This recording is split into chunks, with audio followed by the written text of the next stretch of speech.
Hi, today ஒரு get ready video பார்த்துடலாமா? இன்னைக்கு என் ஃப்ரெண்டோட ஒய்ஃப்க்கு தான் வந்து பேபி ஷவர் ஃபங்க்ஷனு. ஸோ அதுக்காக தான் கிளம்பிட்டு இருக்கோம். ஃபங்க்ஷன் வந்து 10:30 to 12 தான் ஃபங்க்ஷன் டைமிங்கு. ஆனால் நாங்கள் வேக்கப் பண்ணதே வந்து 9:30க்கு தான் எழுந்தோமே நாங்கள். ஸோ அதுக்காக தான் நானும் என் ஹஸ்பண்டும் அறக்க பறக்க கிளம்பிட்டு இருக்கோங்க.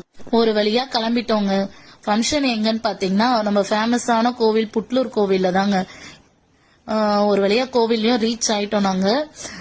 ரீச் ஆகிற டைம் பாத்தீங்கன்னா 11:45ங்க. ஆக்சுவலா ஃபங்க்ஷன் டைமே வந்து 10:30 to 12 தான். ஆனா நாங்க வந்து 11:45 தான் ரீச் ஆனோம். அறக்க பறக்க உள்ள போயிட்டு இருக்கோம். அங்க போய் பாத்தீங்கன்னா செம்ம கூட்டமா இருக்குங்க. அது அந்த கோவிலோட ஸ்பெஷலே என்னன்னு பாத்தீங்கன்னா அங்க வந்து சீமந்தம் பண்றதுதாங்க. குழந்தை இல்லாதவங்க எல்லாம் அந்த கோவில்ல வேண்டிப்பாங்க குழந்தை வரம் கேட்டு.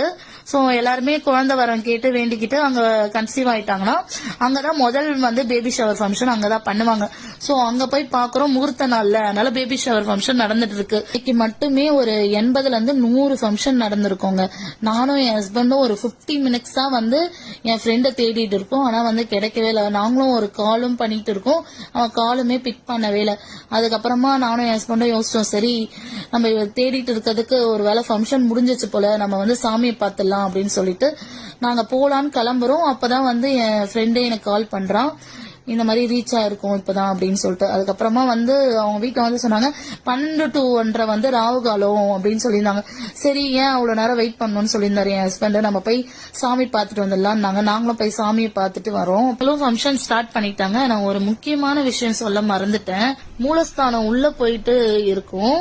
அங்க போய் பார்த்தா சாமியோட சிலை இருக்கும்னு பார்த்தோம். சாமியோட சிலை மாதிரி இல்ல, அங்க புத்துல வந்து சாமியோட முகத்தை வந்து அலங்காரம் பண்ணிருக்காங்க. அந்த அலங்காரத்தை பார்க்கும் போதே எனக்கு ஒரு மன நிம்மதியா இருந்தது. அதுக்கப்புறம் நாங்க பார்த்துட்டு வெள்ள வளாகத்தை சுத்தி வந்துட்டு நாங்களும் என் ஹஸ்பண்டும் வீட்டுக்கு கிளம்பி வந்துட்டோங்க.